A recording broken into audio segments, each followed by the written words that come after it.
Mark wiped the sweat from his forehead as he stepped out of the small mining shuttle. The asteroid belt stretched endlessly around him, a sea of gray rocks floating silently in the darkness.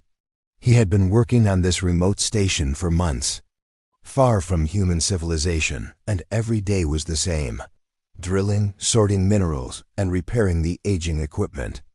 But today, something was different.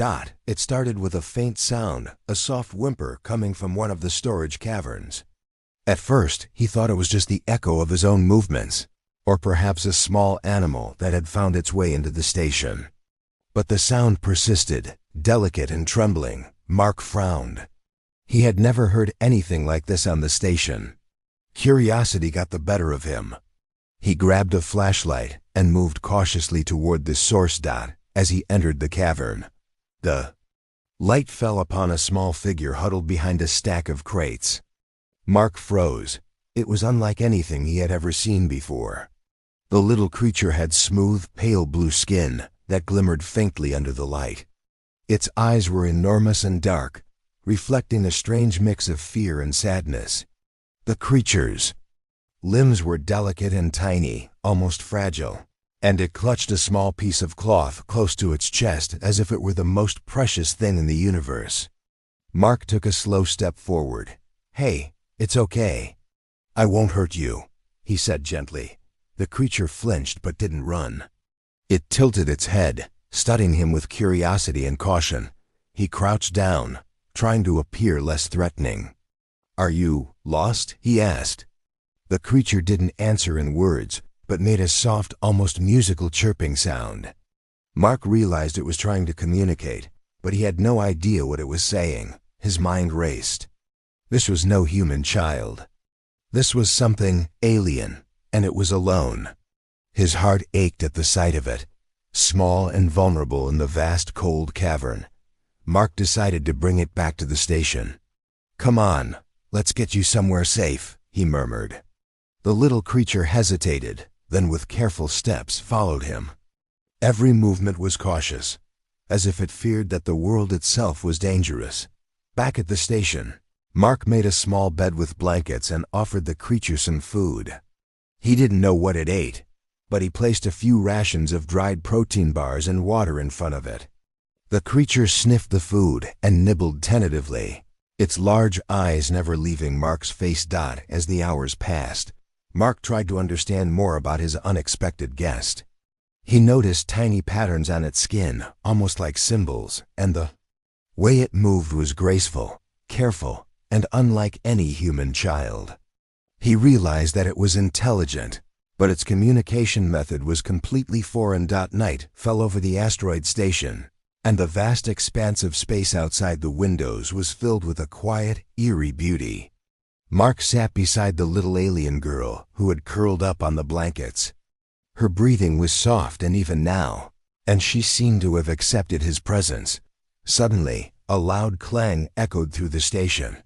Mark jumped to his feet, heart pounding.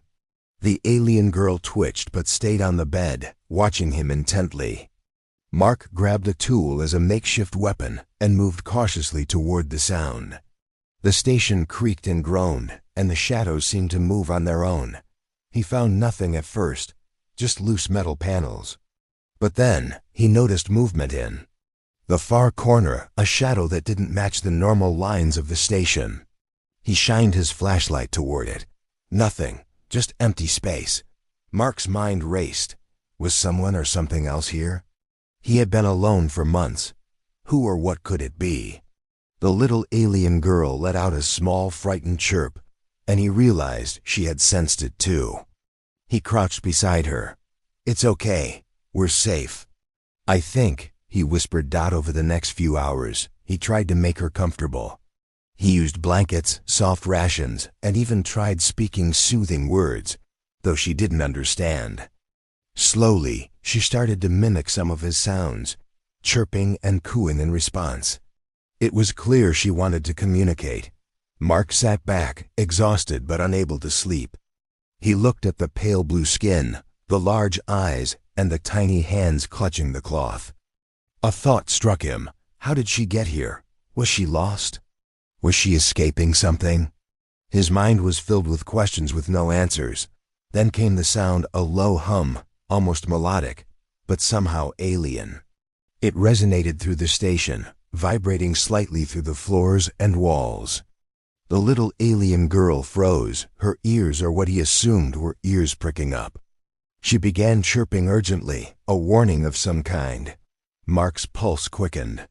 He had no idea what the sound meant, but the creature's reaction was clear. Danger was near. He grabbed his flashlight and scanned the room. Shadows flickered, equipment rattled, and somewhere in the distance, a soft thump echoed. He whispered to her, "Stay here. Don't move." She tilted her head and chirped, a sound that seemed almost pleading, but obediently, she stayed on the blanket. Hours passed like this. Mark checked every corner, every vent, every shadow. The station was old and creaky, and the asteroid's movements made everything tremble, but nothing attacked. Still, he couldn't shake the feeling that they were not alone. As dawn approached, Mark sat beside the little alien girl again. He stroked her smooth, shimmering skin gently. She leaned into his touch, her large eyes showing a mix of trust and curiosity. For the first time, Mark felt a connection, a fragile, delicate bond between human and alien. He knew this was only the beginning. Whoever or whatever had brought her here might still be out there. And whatever the future held, he had a choice: protect this little stranger, or turn away and let the unknown claim her. Mark made his decision. He would protect her, no matter the cost. Suddenly, a faint signal pinged on the station scanner. It was weak but unmistakable, a transmission, in a pattern he didn't recognize. He leaned closer, heart racing. It was coming from outside, from somewhere deep in the asteroid field. The little alien girl chirped again, more urgently this time. She pointed a tiny hand toward the scanner, as if trying to warn him. Mark's breath caught in his throat. This was no ordinary message. It was a call, a warning, or maybe a threat. He glanced at her, then at the blinking lights of the scanner. The reality hit him. This was only the start. He had found her, yes, but now the universe had noticed. And whatever came next, he and the little alien girl would have to face it together. Mark swallowed hard, tightening his grip on the flashlight. He whispered, almost to himself, "Whatever happens, we survive. Together." Outside, the asteroid belt remained silent, indifferent, and endless. But inside the small mining station, a small blue figure and a lone human were about to begin a story that would change everything. The first light of dawn barely touched the edges of the asteroid station when Mark stirred from his restless sleep. He had hardly closed his eyes after the strange signals from the night before. The little alien girl, whom he had come to call Lyra, was already awake. She sat on the blanket, her large dark eyes scanning the room as if expecting someone to appear. Mark rubbed his face and muttered, "Morning already. Let's hope today is quiet." But deep down, he knew it would not be. Lyra chirped softly, a sound that carried both warning and anticipation. He glanced at the station doors, scanning the empty corridor beyond, and felt the familiar unease creeping over him. Hours passed in a tense silence. Mark went about routine tasks, repairing a broken conduit and checking the sensors, all while keeping a close eye on Lyra. She followed him quietly, her tiny feet making no sound on the metal floor. Despite her fragile appearance, there was a sense of alertness in her every movement. Suddenly, the station's outer door hissed open. Mark spun around, heart pounding, and saw two figures standing in the narrow doorway. They were humanoid in shape, but clearly alien. Taller than any human, their skin glimmered faintly in shades of silver and blue. Their eyes, large and intelligent, studied him carefully, as if measuring every detail of his being. Mark froze, gripping the edge of a nearby table for support. Lyra ran forward, chirping excitedly, and hugged one of the newcomers. Mark realized, almost instantly, that these were her relatives, her family. The taller of the two women stepped forward cautiously, Her movements were smooth and precise, almost dance-like. She spoke in a language Mark could not understand, a series of melodic tones that somehow felt urgent yet calming. The other woman remained slightly behind, her eyes scanning the room, alert for danger. Mark raised his hand slowly. I'm not going to hurt you," he said, hoping they could somehow understand him. The first woman tilted her head and made a sound that Lyra responded to immediately. It was clear she understood their language. Lyra chirped again and looked back at Mark, as if reassuring him that these newcomers were not a threat. For a moment, the room was filled with a strange tension, a quiet standoff between the human and the two aliens. Then the taller woman stepped closer, her eyes softening. She reached out and touched Lyra's shoulder gently. Lyra responded by leaning into her touch, her tiny body relaxing. Mark let out a breath he hadn't realized he was holding. The situation was delicate. These beings were clearly highly intelligent and powerful, yet their interaction with Lyra showed tenderness and care. "I found her," Mark said slowly. "She was alone. She had nowhere to go. I just wanted to keep her safe." The taller woman's eyes narrowed slightly, a mixture of curiosity and caution. She glanced at her companion, who nodded subtly. Then, surprisingly, she spoke again in tones Mark could not understand. Lyra responded immediately, chirping in her melodic voice. The conversation seemed urgent, but not hostile. Mark watched, fascinated and nervous. He had no idea what they were saying, but the bond between them was unmistakable. Finally, the taller woman turned to him, her large eyes meeting his. She seemed to communicate something important, not with words, but with the intensity of her gaze. Mark understood. Whatever she was saying, it carried a message he could feel. Do not harm her. She is precious. Protect her. As the day progressed, Mark tried to offer food and basic comforts to the newcomers, though he quickly realized they did not require much. They observed him quietly, analyzing his actions, the way he moved, the way he interacted with Lyra. There was no hostility, but a clear assessment. Then came the warning. Lyra's chirps became urgent, her small body trembling. The two women exchanged a quick glance and moved closer to Mark and the child. The taller one extended a slender hand and pointed toward the station scanners. Mark's stomach dropped. Something was approaching. He ran to the console and checked the sensors. A small fleet of unidentified ships was moving rapidly toward the station, their shapes unfamiliar and menacing. Mark's mind raced. He had no weapons, no reinforcements. But the alien women remained calm, their eyes fixed on the incoming threat. One of the women touched Mark's shoulder, and he felt a sudden surge of clarity. Their presence was not just symbolic. They were powerful, intelligent, and capable of protecting Lyra. But would it be enough? The alien ships closed in, and Mark could see their sleek, dark forms on the scanners.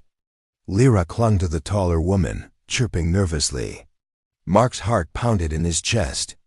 He had faced danger before, but never like this. These were not ordinary attackers, they were organized, and clearly focused on the little girl. The taller woman spoke again, her tone sharp and commanding. The words were incomprehensible, but her gestures were clear. Mark understood. They were preparing him, training him for what was coming. He needed to act, and he needed to act fast. Mark grabbed the station's manual controls and began improvising. He rerouted power to the defense systems, though he knew the technology was outdated and fragile. Sparks flew from the panels and alarms blared. The alien women observed, correcting him with subtle gestures, guiding his hands, showing him which switches to flip, which sequences to trigger. Minutes passed like hours. The ships were almost within striking distance, and the tension in the station was palpable. Lyra hid behind the taller woman, her small hands gripping the alien's smooth arm. A bright flash of light illuminated the room. The alien women extended their arms, and Mark realized with awe and fear. that they were using some form of energy to shield the station. The light was intense, vibrating through the metal walls, and he felt a strange warmth, unlike anything he had experienced. The attacking ships fired, and the blast hit the energy shield. Sparks flew, alarms screamed, and the station shook violently. But the shield held. Mark's eyes widened. The alien women were extraordinary. Lyra's trust in them and in him remained unwavering. The battle continued, tense and unrelenting. Mark learned quickly, following the women's guidance. He rerouted energy, managed emergency power systems, and prepared countermeasures. His human ingenuity combined with their alien technology, creating a fragile but effective defense. Finally, the attackers began to retreat, unable to penetrate the combined efforts of human and alien teamwork. The station was battered, but intact. The alien women lowered their arms, and the energy shield faded. Silence fell, heavy and deep. Mark sank to the floor, exhausted but relieved. Lyra ran to him, chirping happily, and he hugged her tightly. The alien women stood nearby, their expressions unreadable, but their presence was comforting. They had evaluated him, and he had passed. The taller woman approached, her large eyes meeting Mark's. This time, there was no command or warning, only understanding. She gestured to Lyra, then to him. Mark realized the unspoken message. "We trust you. Protect her." Mark nodded, swallowing hard. "I will," he whispered. The words felt inadequate, but they were sincere. As the day ended and the station settled into an uneasy quiet, Mark looked at the little alien girl and the two women. He knew this was only the beginning. The universe was larger, more dangerous, and more mysterious than he had ever imagined. But for the first time in months, he felt a connection, not just to the girl, but to beings far beyond his world. And somewhere, deep in the asteroid field, the echoes of the attack lingered. Mark knew it would not be the last. Danger was out there, and it was watching. But now he was not alone. He had allies, strange, powerful, and beautiful allies, and together, they would face whatever came next. Mark took a deep breath, looking at the stars through the station's viewport. Tomorrow they would prepare. Tomorrow they would plan. But tonight, they were safe. And for now, that was enough. The asteroid station was quiet for a few hours, but Mark knew it was a fragile calm. The little alien girl, Lyra, slept peacefully on her blanket, her small body nestled against the taller woman's side. The two alien women, her mother and aunt, stood near the viewport, watching the stars with vigilant eyes. Mark rubbed his face, still exhausted from the battle with the hostile ships the day before. The station had sustained minor damage, and the external scanners showed unusual energy signatures in the surrounding asteroid field. It was clear that the attackers had not given up. They were watching, planning, waiting for the right moment. The taller woman approached him silently. Her eyes, large and intelligent, met his. She spoke in their melodic alien language, but Mark did not understand the words. Yet the meaning was clear. Prepare, protect. Tonight, danger comes. Mark nodded, swallowing hard. "I'm ready," he said quietly, though fear and excitement tangled inside him.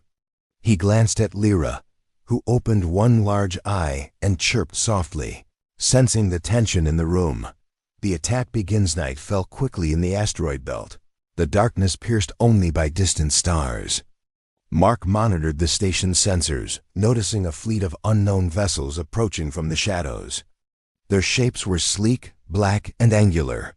He had seen ships before, but these were different, silent, predatory, and undeniably dangerous. The alien women moved into defensive positions, their bodies glowing faintly as they activated energy fields around them. Mark realized that these fields were not just shields. They could repel or even injure attackers if necessary. Sudden blip on the scanner made Mark jump. One of the enemy ships had broken formation, moving directly toward the station. He tapped the console, trying to reroute power to the outer defense system, while the women gestured, guiding him.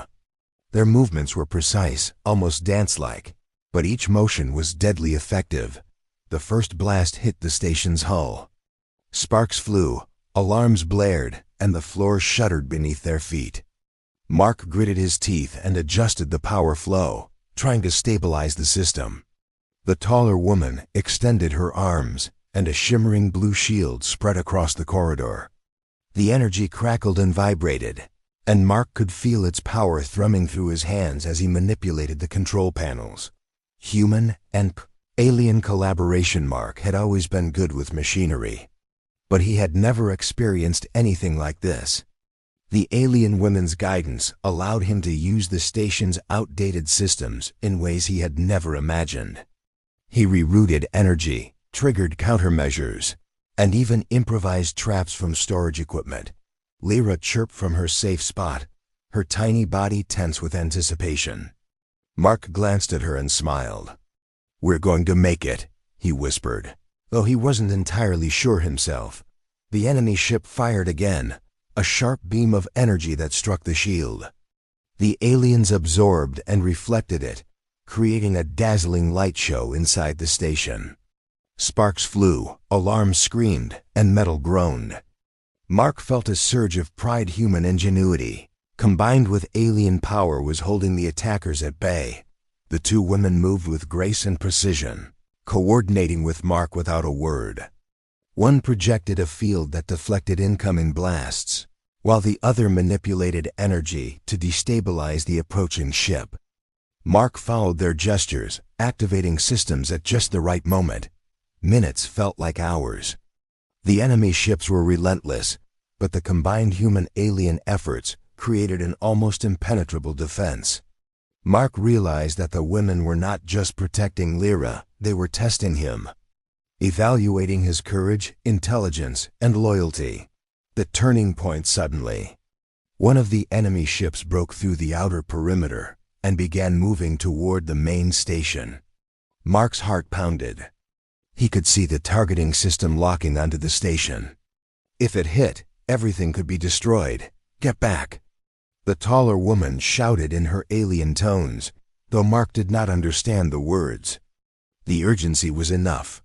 He moved toward a control panel that could trigger the final defense mechanism, a high-energy pulse, designed to disable the enemy vessels. The women positioned themselves in front of Lyra, their bodies glowing brighter, ready to absorb any impact. Mark's hands shook as he activated the pulse. A wave of energy surged outward, striking the attacking ships. Sparks, light, and deafening sound filled the station. The hull shuddered violently, but the pulse worked. The enemy vessels faltered, then began to retreat, leaving the asteroid field and their mission incomplete. Mark sank to the floor, breathing heavily. The alien women approached, their glowing eyes softening. Lyra chirped happily, running into Mark's arms. He hugged her tightly, relief washing over him. An emotional bond. After the attack, the station settled into silence. Mark and the alien women checked the systems, repaired minor damage, and ensured that Lyra was safe. The bond between them had grown stronger, trust forged in the heat of battle. The taller woman approached Mark again. This time she reached out, placing her hand on his shoulder. Her eyes communicated something deep and profound. "You are one of us now. You chose to protect her. You are part of this family." Mark felt a lump in his throat. He had never imagined that he could be so connected to being so different from him. Yet here they were, acknowledging his courage and humanity. Lyra chirped and hugged both women, then looked at Mark. The trust and affection in her eyes were clear. He had saved her life, but she had also changed his. The choice as dawn approached again. Mark realized that the alien women had to leave eventually. Lyra was not his to keep. But he also knew that the bond they had formed could not be ignored. He would continue to protect the station, Lyra, and anyone else who might need help in this remote part of the universe. The women spoke in their melodic language, and Lyra responded immediately. Mark did not understand the words, but he understood the tone. They were expressing gratitude, respect, and trust. Mark nodded, swallowing hard. "I will watch over her," he said quietly. "And I will be ready if danger comes again." The taller woman extended her hand toward Lyra, and the little girl hesitated, then stepped forward. Mark felt a pang of loss, but he knew it was the right choice. The alien women had the knowledge and power to protect her far better than he ever could alone. Lyra looked back at Mark one last time, chirping softly. It was a sound that spoke of love, gratitude, and a bond that would never be broken. Mark reached out, touched her tiny hand, and whispered, "Be safe, little one." Hope for the future. The alien women prepared to leave the station, their forms glowing faintly in the dim light. They turned to Mark one last time, their eyes conveying a message he would never forget. "We will return if needed. You are our ally. Trust is eternal." Mark watched them disappear into the asteroid field, Lyra safe in their care. He felt a mixture of relief, pride, and a strange sense of purpose. He was no longer just a miner on a distant station. He was part of something larger, a guardian of life, a friend to beings far beyond his world. He glanced at the stars, sparkling like diamonds in the black void. The universe was vast, full of mystery and danger, but also full of hope. And Mark knew, deep in his heart, that no matter what challenges lay ahead, he would face them. Not just as a human, but as a friend, a protector, and a hero. The station hummed quietly around him, lights blinking, equipment steady. Lyra's laughter echoed softly in his memory, a reminder of courage, innocence, and the bond between species. The journey was far from over, but for now, the story had reached a peaceful pause. Mark smiled. Tomorrow he would be ready. And he would never forget the little alien girl who had changed his life forever. The morning sun barely touched the asteroid station, but Mark was already awake. The events of the last 3 days weighed heavily on him.